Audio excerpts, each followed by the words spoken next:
السلام عليكم ورحمة الله وبركاته. ازيكم حبايبي؟ يا رب تكونوا دايما بخير ان شاء الله. انا هعرض لكم مشتريات الاسبوع للاسبوع ده ان شاء الله. هي المشتريات في حاجات زي ما هي، وحاجات برضو عليت في الاسعار. فانا برضو جايبة مشتريات بسيطة بس هعرضها برضو معاكم، عشان تبقوا عارفين برضو الاسعار لو انتوا نزلتوا اشتريتوا ولا حاجة. بصوا، اول حاجة انا جبت الجوافة. الجوافة دايما بحب اجيبها الايام دي عشان هي كلها فيتامين سي، حلوة جدا. هي دلوقتي انا كنت جايباها من سوقين، كانت ب6 جنيه، دلوقتي بقت ب10. ودي انا جبتها كيلو وربع ب10، بس حلوة جدا ونظيفة، حلوة قوي. الكيلو وربع ب10، يعني جبت الاتنين كيلو ونص ب20. خلاص، دي الجوافة انا طبعا غسلتها كويس قوي، و يعني خلاص بتدخل على التلاجة على طول.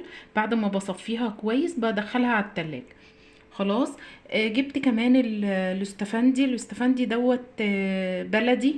مرضتش في نوع كده لسه اخضر شوية وكبير عن ده شوية، بس انا جبت اللي هو الصغير ده.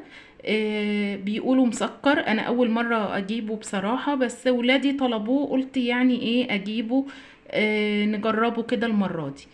خلاص، هو ده كان ب5 جنيه، جبت 2 كيلو ب10. انا غسلته ولازم احطه كده يتصفى. وعايزين تدخلوه التلاجة دخلوه، يبقى افضل ان انتوا تحطوه بره عشان بس ما يضربش او حاجة. خلاص، انا عن نفسي انا هدخله التلاجة عشان يعني اضمن ان هو يعيش معايا. خلاص. جبت بقى الخيار. جبت كيلو، بس كيلو من الخيار. الكيلو الخيار ب5 جنيه. النهاردة الخيار شوية كويس يعني وسعره حلو، ب5 جنيه ومسكر. جبت الفلفل الشوية دول ب5 جنيه. هو دلوقتي الفلفل ب10. الفلفل دلوقتي عامل 10 جنيه، فأنا جبت نص كيلو.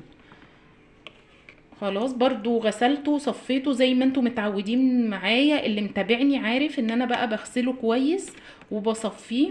وبعد كده بنقله على المنظمات، بتحفظ لي جدا والله الطريقة اللي انا قلتلكوا عليها. جميلة جدا، يا ريت تشوفوها.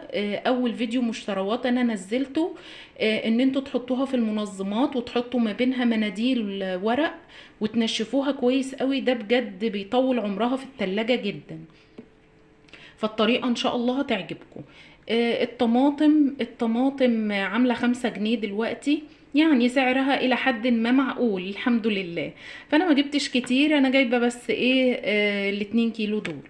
خلاص، لحد بقى ما ترخص يعني ربنا ييسر كده الحال وترخص، نعمل بقى صلصة ان شاء الله. انا لما بترخص بجيب بقى يعني ب6 كيلو ولا حاجة او ازيد كمان، وبعملهم صلصة وان شاء الله نفرزها لرمضان بإذن الله سوا ان شاء الله. جبت بتنجان. البتنجان بتاع المحشي انا جايبة منه كبير شوية وجايبة منه الصغير، يعني جبت 2 كيلو، هو الكيلو عامل 5 جنيه. قلت يعني الصغير منه هحشيه والكبير هقطعه كده نبقى نقليه، بحبه قوي مقلي بيبقى حلو. خلاص، يبقى دول كده 2 كيلو. البتنجان بتاع المحشي عامل 5 جنيه الكيلو. ماشي. البطاطس. البطاطس اللي نازل منها دلوقتي، البطاطس اللي هي الجديدة اللي هي البيضة دي، آه، اللي هي شكلها كده، البطاطس دي الكيلو ونص ب10. انا جبت كمية لان ما كانش عندي بطاطس، جبت 4 كيلو ونص ب30 جنيه، يعني الكيلو ونص ب10 زي ما انا بقول لكم. بس في بطاطس اللي هي بطاطس التحمير دي، مش بطاطس تحمير، دي بطاطس بتبقى للطبيخ يعني للطبخ. آه، البطاطس التانية بتبقى تقريبا ب10 جنيه. خلاص. وجبت خضرة للمحشي، الربطة بنص جنيه، حلوة جدا بتنفع في التلاجة. انا بعينها زي ما هي كده في الكيس، بس بخرج منها الهواء. بس بصراحة انا بعينها كده بقالي كتير في الكيس ما بيجرالهاش حاجة، لكن جربت الخضرة بالذات ان انا احطها في مناديل والفها، بتنشف معايا الخضرة بالذات. فبخرج من الكيس الهواء وبعينها بتعيش معايا اكتر من اسبوع. بس هي دي كانت المشتروات بتاعتي. وجبت بس انا كان عندي موز من السوق اللي فات، عايزه اوريه لكم برضو اهو. وكان عندي فما جبتش، هو كان عامل 10 جنيه. عندي لسه يعني كنت جايبه ولسه عندي. جبت بس ايه، كنافه. بحب اجيب كده في السوق كنافه. جبت نص كيلو، نص كيلو ب10 جنيه. ان شاء الله اعملها وانزلها في القناه معاكم باذن الله. يا رب بقى حبايبي المشتروات، يا رب يا حبايبي اكون فدتكم بالاسعار، ويا رب تكونوا استفدتوا كده عشان لما تنزلوا يكون عندكم فكره بالاسعار. عايزه بس اعمل معاكم الخيار ده، احطه في المنظم بتاعه، عشان بس اللي ما شافش الفيديو اللي انا كنت عاملاه يبقى عارف بس الطريقه بتاعه الحفظ. الطريقه دي حلوه جدا، بتحافظ والله الخضروات في التلاجة ان هي تعيش مده اطول.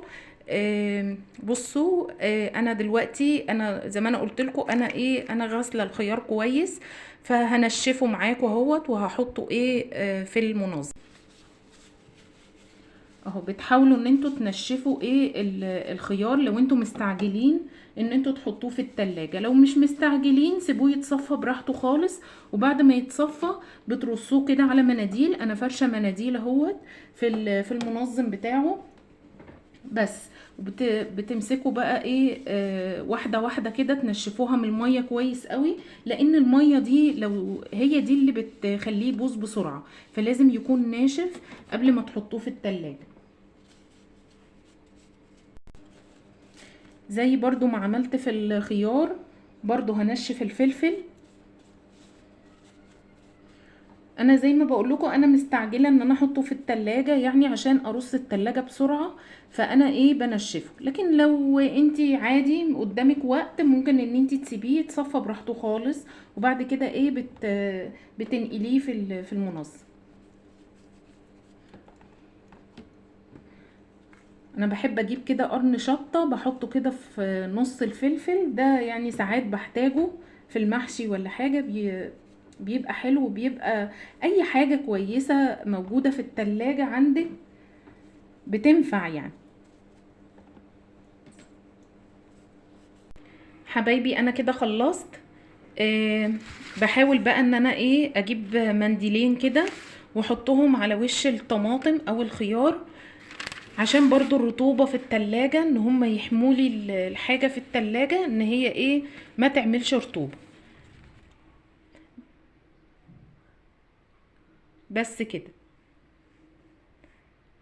يا رب يا حبايبي اكون فدتكم زي ما انا قلتلكوا بقى. ما تنسونيش باللايك والاشتراك في القناة لو عجبكم الفيديو. شكرا حبايبي لمتابعتكم.